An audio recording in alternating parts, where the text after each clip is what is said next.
Good afternoon, I'm Matthew McKeown, and today I'll be doing a presentation on the role of Northeast Asia's financial markets in the global financial system today.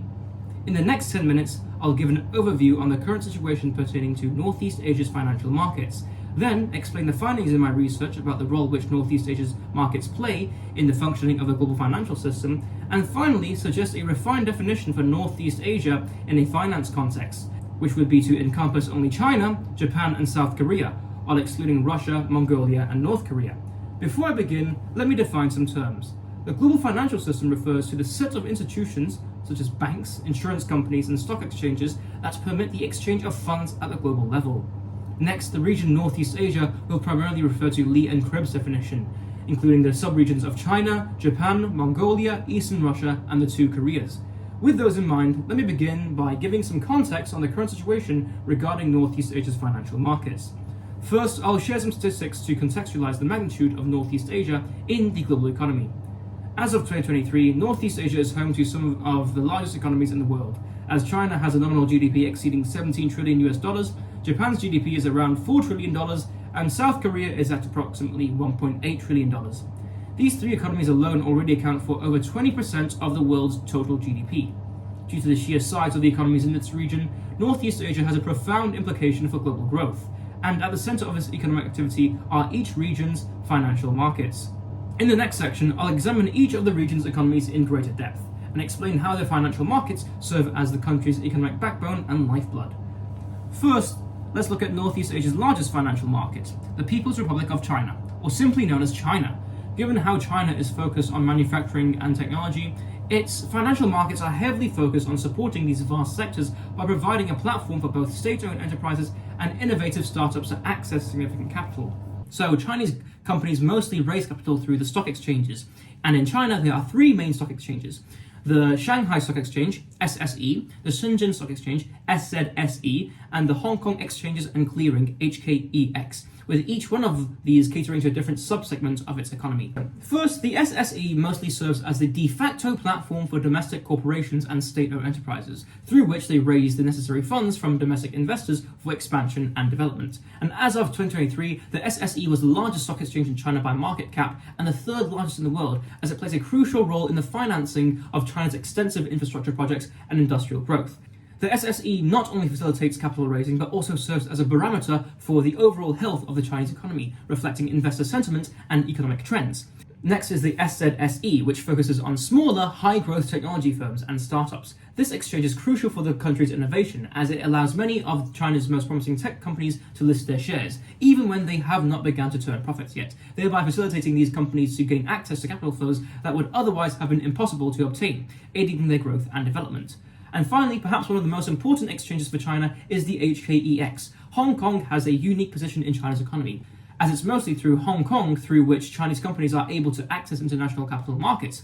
And this is due to two reasons. First, given Hong Kong's special administrative region status, it still uses a more British-style legal and regulatory framework, which is looked upon more fondly by international investors than the mainland Chinese system, as they feel the latter lacks transparency and accountability. Furthermore, the Hong Kong dollar is pegged to the US dollar, which is the dominant currency in global trade and finance, enhancing stability and confidence in the investments made through the HKEX. Together, these stock exchanges serve as the backbone for the functioning of China's financial ecosystem. On a related note to the People's Republic of China, we should also talk about the Republic of China, or Taiwan. So though its independence is a political topic worth its own discussion, economic data suggests that Taiwan's economy is rather separate from China's. Now, while Taiwan's economic model is heavily export-oriented, unlike China, its advanced electronics account for a substantial portion of its exports, as it's home to one of the world's most advanced semiconductor foundries, TSMC. TSMC produces cutting-edge chips that are vital for defense technologies, making Taiwan a focal point of geopolitical interest, as countries seek to secure semiconductor supply chains amid rising global tensions. And the strategic importance is further reinforced by Taiwan's robust financial market, namely the Taiwan Stock Exchange, as it facilitates capital raising for these technology firms so that they can obtain the capital necessary for further expansion and R&D. Next, let's talk about the second largest market, Japan.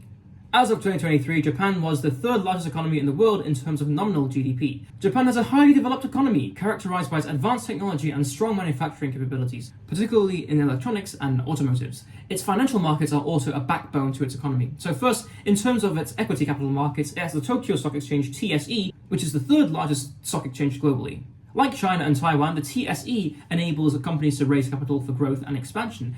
However, where Japan stands out even more is in its bond markets. Japan is home to one of the most stable bond markets outside of the US, with its Japanese government bond, JGB market, being approximately $9 trillion in size as of 2023. Japan's bond markets are crucial to its economy, as the JGB bonds provide the government with a stable source of funding for national operations and public projects, as the corporate bonds allow corporations to finance expansion, research and development, and other capital expenditures at a cost that is cheaper than stocks. With its bond markets offering a safe investment option for domestic and international investors alike, this reinforces confidence in Japan's economic stability, keeping demand high for these bonds and in turn keeping the borrowing costs for the country low. Hence, once again, we can see how financial markets are at the center for the functioning of Japan's economy. Now, let's talk about the Koreas. First, let's go over South Korea, which as of 2023 was the fourth largest economy in Asia, behind India at number 3, and the 12th largest in the world. So South Korea is renowned for being a global leader in several industries, particularly in electronics, automotives, shipbuilding, and petrochemicals, with major corporations such as Samsung, LG, and Hyundai having established themselves as household names worldwide. Once again, like China and Japan, at the heart of its economy are its financial markets. The primary platform through which companies can raise capital in South Korea is the Korea Exchange, which includes both the KOSPI and KOSDAQ indices. So KOSPI is like China's SSE, as it serves as the main exchange through which the large and established companies raise equity capital. The KOSDAQ, on the other hand, is like the SZSE, which focuses on smaller, high-growth companies in the technology and biotech sectors, while allowing startups to access capital even at early stages of development. And in the regions I've mentioned so far, it's evident that the financial markets are vital to the functioning of their economies, which in turn are crucial to the functioning of the global financial system. Therefore, I believe that the aforementioned regions should be preliminarily grouped together first, as in the next section I'll share some regions where the financial markets do not play such a pivotal role. So while South Korea's financial markets act as a lifeblood for the economy, the situation is different in North Korea. The North Korean economy operates through state-controlled mechanisms and lacks a formal stock exchange. Its economic activities are mostly focused on domestic industries and limited trade, primarily with China. Therefore, given that North Korea's economy is largely isolated and that it only has limited interaction with the global financial system due to sanctions, it is evident that the role of its capital markets are unlike those of China, Japan, and South Korea. Another region where the financial markets take up a role as unlike that of China, Japan, and South Korea is Mongolia. Mongolia only has a very small population of 3.4 million people, and more than half of its GDP relies on mining and agriculture, meaning that the country has limited economic activity and diversity in its industries. This narrow focus, smaller scale, and relative economic underdevelopment causes its financial markets to play a much smaller role in the economy, unlike its neighbours. And finally, let me talk about Eastern Russia, or more officially, the Russian Far East region. Due to this entire region being sparsely populated with only around 8 million people living in a landmass that is roughly the size of 2 Indias, the region has a lack of infrastructure and investment, and the economic output that it produces are mostly from natural resource extraction. Given that Russia is more densely populated to its west, most of Russia's economic activity is concentrated in Moscow, which is quite literally on the other side of the globe from Asia, making it out of the scope for today's discussion. Thus, given that Russia Far East has so little economic activity that it does not even have its own financial market, it is evident that this region's financial market situation differs from that of China, Japan, and South Korea as well. Now, with the findings that I've just presented in mind, I would like to now propose a new definition for Northeast Asia in a financial context.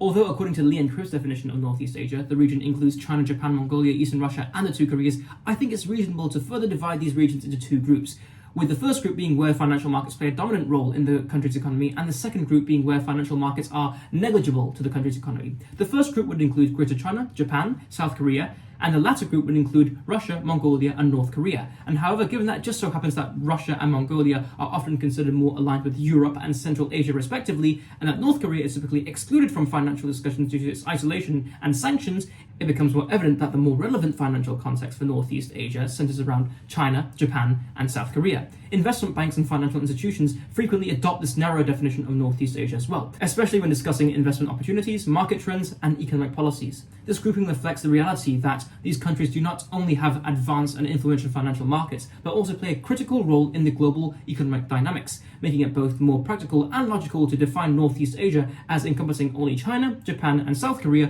while excluding Russia, Mongolia, and North Korea from this classification. That is the end of our presentation, and thank you very much.